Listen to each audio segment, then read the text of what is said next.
150টি বৃদ্ধাশ্রমের দায়িত্ব নিলেন বোম্বের প্রখ্যাত অভিনেতা নায়ক রামচরণের স্ত্রী।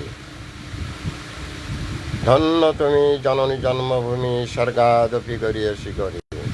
তোমাকে জানাই আমার আন্তরিক অভিনন্দন। দুঃখী মানুষের পাশে যারা দাঁড়ায় সেই ধর্মই বড় ধর্ম। জীবে দয়া করে সেই জন সেবিছে ঈশ্বর। আজ একটা কথা না বললে হয়তো অনেক কথাই বলা হবে না। যুগে যুগে দেখেছি মুসলমানদের চেয়ে হিন্দুরা চিরদিনই উদার মনা এবং দয়ালু। Thanks a lot. Viral sir, বিনা বেতনের পারিবারিক পাঠশালার শিক্ষক। মোবাইল কন্ট্যাক্ট নং 01935204804। এটা আমার বিকাশের নাম্বার।